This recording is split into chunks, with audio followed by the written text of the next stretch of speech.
That the play of the scrimmage was Marshall's one-handed TD grab? Ben, you're talking about Ben Marshall's? Yeah. Ben, sorry. Yeah, I think he didn't quite get in the end zone. He was down here in the low red, but that was a really nice play by him. Yeah. You know, really good coverage. It was a nice ball by CJ, but to go up and get that and finish the play, because a lot of guys get their hand on it and they have it, but they can't complete it. That was what was impressive, complete it. So I'd like to see more and more of that from Ben. He's got talent. Just got to be more consistent. How would you assess the quarterback competition at this Boy, point? I thought all three of them today had really good moments. You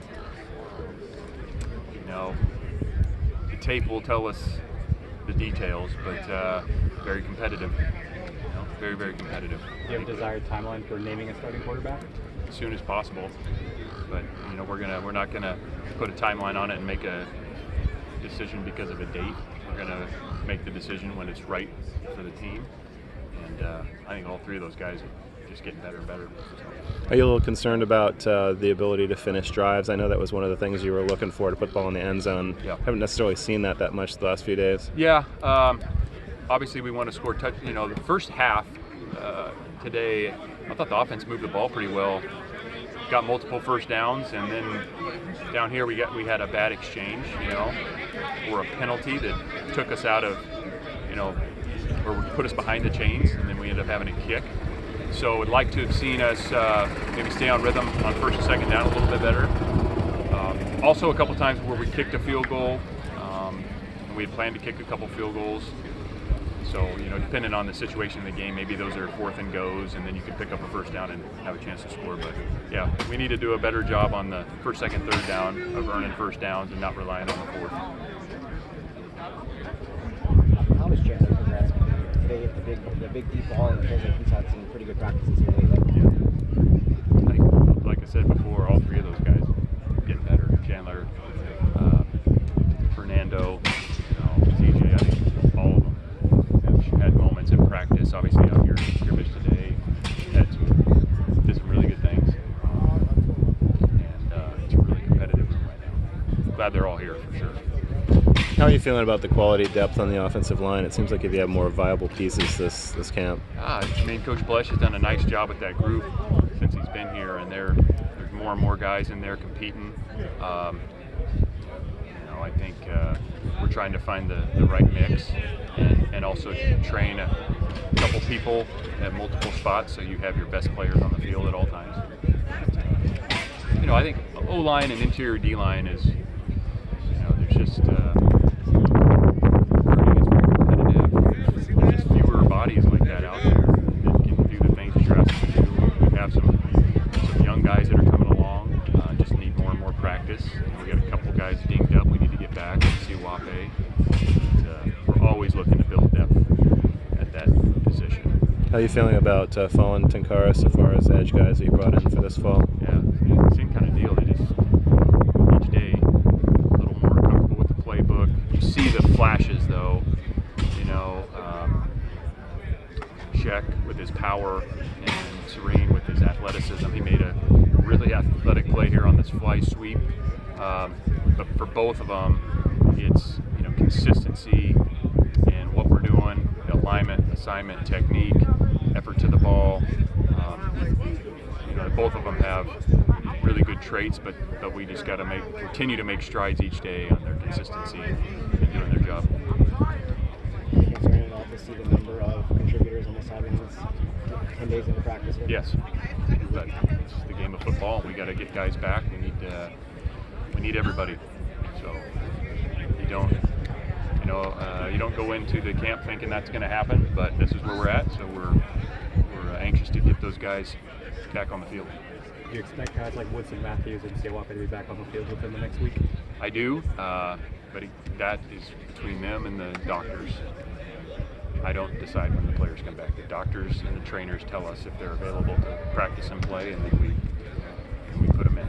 But we don't decide when they come back up between them and the doctors. How do you assess the scrambling ability of quarterbacks when, you know, they're not supposed to be hit?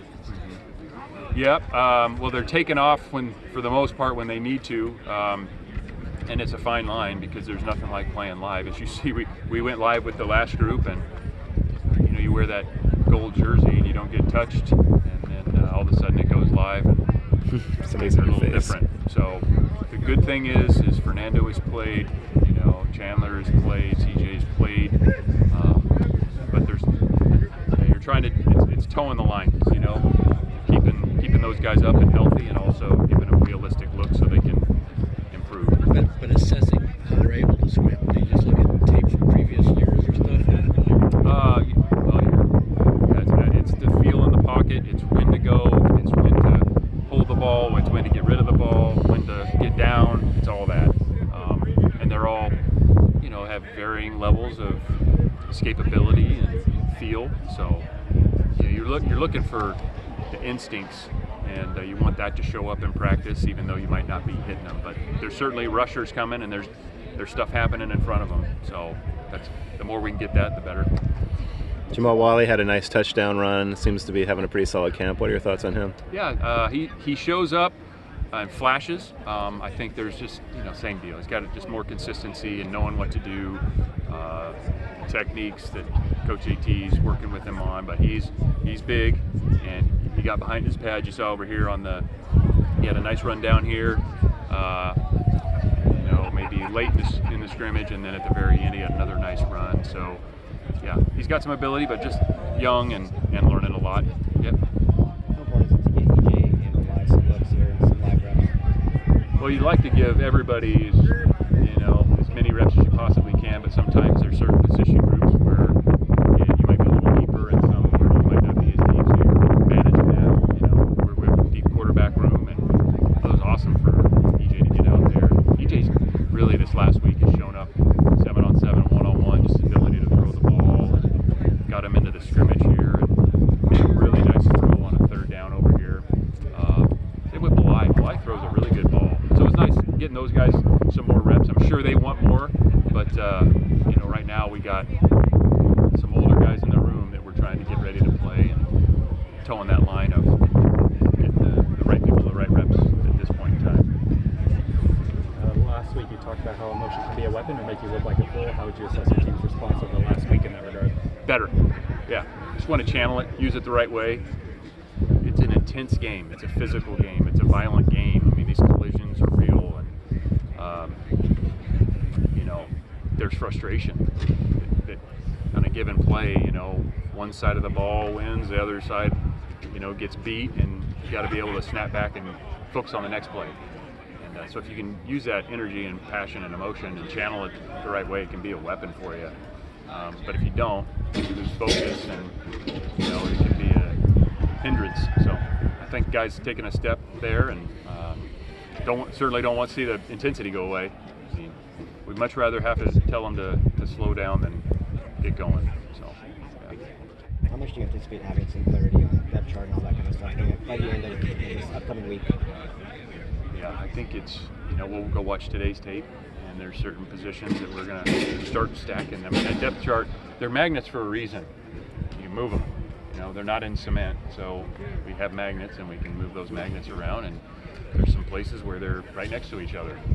So we'll go watch all this video and assess this past week, rack of practices, and look at what we need to do to prepare to move forward, and where those reps need to be allocated. But it's constant. It's constant. Where those things are changing really every day, not even week by week. Thanks, Coach. Yeah. Thank you. All